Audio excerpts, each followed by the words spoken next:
कुछ दिनों पहले प्रधानमंत्री नरेंद्र मोदी ने लोगों से ये अपील की थी कि वो 1 साल तक सोना ना खरीदें, पेट्रोल और डीजल को संभाल संभाल कर खर्च करें, कोशिश करें कि वर्क फ्रॉम होम काम करें। स्कूल्स के लिए, स्टूडेंट्स के लिए कोशिश ये होनी चाहिए कि वो ऑनलाइन क्लासेस लें, खाने के तेल में थोड़ी कटौती करें। ये सारे विषय इसलिए उन्होंने उठाए थे क्योंकि अंतर्राष्ट्रीय स्तर पर जो युद्ध के हालात बने हुए हैं उसकी वजह से ये सभी प्रभावित हो रहे हैं। और ऐसे में उसके बाद पहले सोने के दाम बढ़े, फिर अब पेट्रोल और डीजल के दाम, तो अगला नंबर किसका है? बात करेंगे इसी पर विस्तार पूर्वक। नमस्कार, मैं हूं आशीष त्रिपाठी आपके साथ। शुरुआत करने से पहले जल्दी मैं आपको इस वक्त जो बड़े 4 महानगर हैं उसमें पेट्रोल डीजल की क्या है कीमत, उसके बारे में बात कर लें। अगर महानगरों में डीजल की नई कीमतों की बात करें तो दिल्ली में जो 87 रुपये 67 पैसे था वो अब 90 रुपये 67 पैसे हो गया है, 3 रुपये बढ़े हैं। मुंबई में 90 रुपये से ज़्यादा इसकी लगभग कीमत थी, 3 पैसे 90 रुपये 3 पैसे, जो 93 रुपये 14 पैसे हो गई है। 3 रुपये 11 पैसे इसकी कीमत बढ़ी है। कोलकाता में 92 रुपये 2 पैसे इसकी कीमत हुआ करती थी, अब 95 रुपये 13 पैसे इसकी कीमत हुई। यहाँ भी 3 रुपये 11 पैसे की बढ़ोतरी की गई है। और चेन्नई में 92 रुपये 39 पैसे की जगह अब 95 रुपये 25 पैसे खर्च करने होंगे आपको, जिसमें कि 2 रुपये 86 पैसे की बढ़ोतरी की गई है। यह है महानगरों की संभावित कीमत। और बात करें देश के प्रमुख शहरों में पेट्रोल और डीजल के दाम की, तो नई कीमतों के साथ चंडीगढ़ में 94 रुपये 24 पैसे पेट्रोल, 82 रुपये 40 पैसे डीजल। और जयपुर की बात करें तो 104 रुपये 72 पैसे पेट्रोल और 90 रुपये 21 पैसे डीजल। पेट्रोल की कीमत कुछ इस तरह से थी। ये अब इसमें आप जो पहले हमने आपको अंतर बताया ना, 3 रुपये 11 पैसे, अब उसमें ये जुड़ गया है और कीमत बढ़ गई है।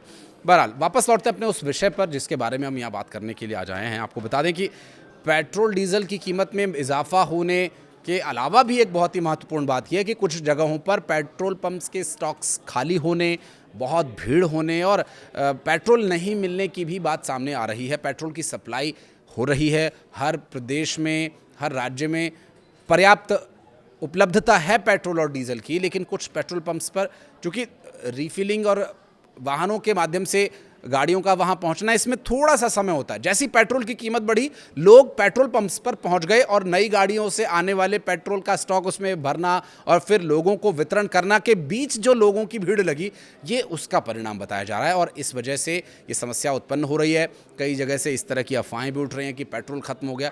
उसके पीछे का कारण मैंने आपको बताया कि वो किस परिस्थिति में हुआ। हर जगह जिला प्रशासन की ओर से भी ये अपील लोगों से की जा रही है, राज्य के प्रमुख अधिकारियों की तरफ से ये अपील की जा रही है और देश के प्रधानमंत्री भी ये अपील कर रहे हैं कि सारी जो ऊर्जा की उपलब्धता है वो पर्याप्त है। बस ऐसे में पैनिक बाइंग करने से आप बचें कि मसलन अगर आप 150-200 रुपये का पेट्रोल डलवाते हैं तो आप 500 रुपये का पेट्रोल डलवाने लगेंगे तो जाहिर है स्टॉक पर उसका असर सामान्य तौर पर पड़ने वाला है। अब से कुछ दिन पहले भी ये परिस्थितियाँ बनाने की कोशिश की गई थी, अफवाह फैलाने की कोशिश की गई थी।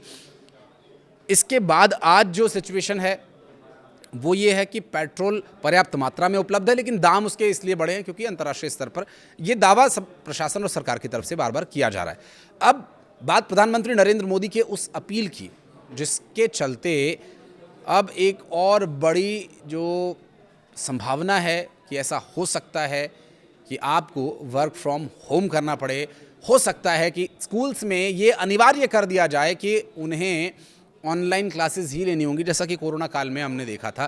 क्योंकि सोना कम खरीदने की ये सभी एक सिस्टम, क्योंकि प्रधानमंत्री नरेंद्र मोदी का एक स्टाइल ऑफ मैसेज होता है। पहले वो लोगों को संदेश देते हैं और फिर उसके संबंध में आदेश देते हैं। कोरोना का आपको वो समय याद होगा जब कोरोना एकदम पीक पर था, भारत में बहुत सारी ऐसी परिस्थितियां बन रही थी जिसकी वजह से कोरोना पेशेंट सामने आ रहे थे। तो पहले एक दिन का उन्होंने जनता कर्फ्यू लगाया ताकि लोगों को ये बात स्वीकार करने में ज़्यादा समस्या ना हो और वो मेंटली इस बात के लिए प्रिपेयर हैं। और उसके बाद लॉकडाउन लगाया गया और फिर लॉकडाउन को बढ़ाया गया।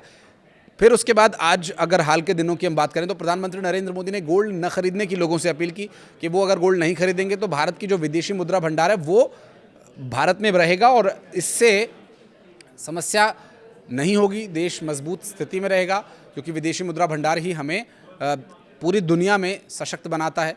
और उसके बाद पेट्रोल डीजल कम करने की अपील की बात करें तो फिर पेट्रोल डीजल के दाम बढ़े। उसी के साथ उन्होंने यह भी अपील की थी कि लोग वर्क फ्रॉम होम करें ज़्यादा से ज़्यादा। फिर कई राज्य सरकारों ने, जहाँ बीजेपी की सरकार है वहाँ पर कई सरकारों ने जो अटेंडेंस है उसे घटा दिया। दिल्ली में निर्णय लिया गया, उत्तर प्रदेश में निर्णय लिया गया।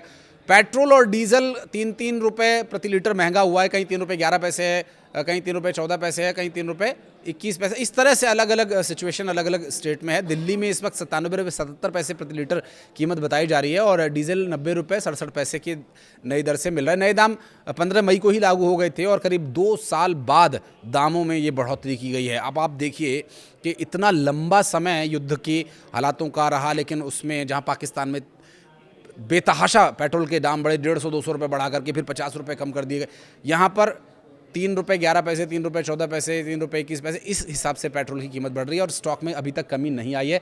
इस बात को देख करके हमें ये समझ जाना चाहिए कि भारत में जो स्थिरता उसे बनाए रखने के लिए बड़े स्तर पर प्रयास हो रहे हैं। तो वहीं कंपनीज़ को जो पेट्रोल और डीजल 25 से 30 रुपये प्रति लीटर का घाटा हो रहा है वो इसलिए लोगों पर नहीं थोपा जा रहा है जिससे कि जो पैनिक सिचुएशन है वो ना बने। पेट्रोल और डीजल की कीमतों के साथ प्रमुख शहरों में सीएनजी में भी 2 रुपये प्रति किलो की महंगाई देखने को मिल रही है। ये महंगी हो गई है। दिल्ली में अब 1 किलो सीएनजी जो है वो 79 रुपये 9 रुपये खर्च करने के बाद आप ले सकेंगे। और इस बढ़ोतरी की मुख्य वजह अंतर्राष्ट्रीय बाजार में कच्चे तेल की कीमतों में उछाल या उतार चढ़ाव बताया जा रहा है। ईरान और अमेरिका की जंग शुरू होने से पहले क्रूड ऑयल के दाम $70 थे, जो अब बढ़ाकर $100 प्रति बैरल पहुंच गए हैं और क्रूड की कीमतें बढ़ने की वजह से तेल कंपनीज पर दबाव था, इसलिए कंपनीज ने घाटे की भरपाई के लिए ये कदम उठाया है। अगर कच्चे तेल की कीमतों में लंबे समय तक तेज़ी बनी रहती है तो पेट्रोल डीजल की कीमतों में भी बढ़ोतरी जाहिर होगी। सरकार अब तक यही तर्क देती रही थी कि पश्चिम एशिया युद्ध के कारण वैश्विक स्तर पर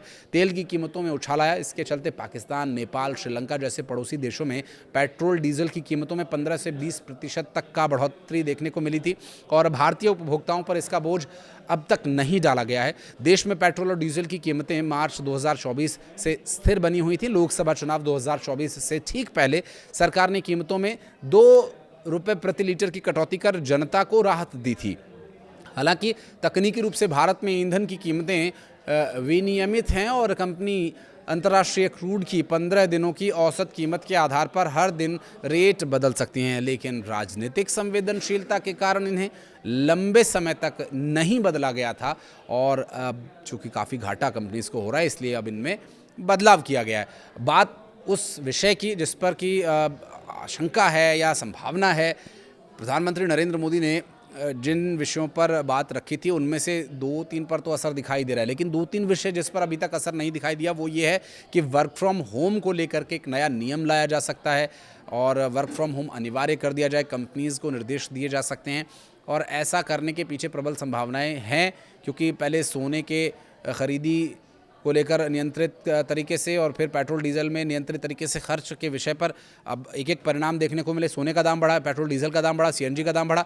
अब वर्क फ्रॉम होम अनिवार्य किया जा सकता है और साथ ही साथ स्कूल्स और अभिभावकों को, स्टूडेंट्स को भी इसके लिए तैयार रहना हो सकता है। हालांकि ज़्यादातर जगह स्कूल्स की अगर बात करें तो अब समर हॉलीडेज़ यानी ग्रीष्मकालीन अवकाश होने वाला है और जिनकी क्लासेस होनी भी है तो वो हो सकता है कि वो ऑनलाइन कराई जा सके, जिससे कि ट्रैवल बचे, पेट्रोल बचे, डीजल बचे और इससे आपका जो विदेशी मुद्रा भंडार है वो बचे। इसका सबसे जो महत्वपूर्ण और सबसे जो जिसे मूल कहते हैं, इसके पीछे का ध्येय यही है कि इस वक्त ज़्यादा से ज़्यादा विदेशी मुद्रा भंडार को हमें बचाना है, चाहे वो सोना न खरीदने से बचे, पेट्रोल डीजल खरीदने से बचे या फिर और जो बाहर से हम सामान आयात करते हैं उनके क्योंकि ये ऐसे विषय हैं जो हर एक आम व्यक्ति खरीदता है। पेट्रोल हर किसी के जीवन का हिस्सा है, डीजल हर किसी के जीवन का हिस्सा है, स्कूल की शिक्षा हर किसी के जीवन का हिस्सा है, तो उसका असर पेट्रोल डीजल, तो ये कुल मिलाकर के जो स्थिति है वो इसलिए भी महत्वपूर्ण हो जाती है कि आप मेंटली प्रिपेयर रहें। इसलिए हम इस विषय को इतने डिटेल में आपके सामने लेकर आए। कुछ कहना चाहें तो प्लीज़ अपनी राय ज़रूर कमेंट सेक्शन में दीजिएगा। वीडियो को यहाँ तक देखने के लिए बहुत बहुत धन्यवाद।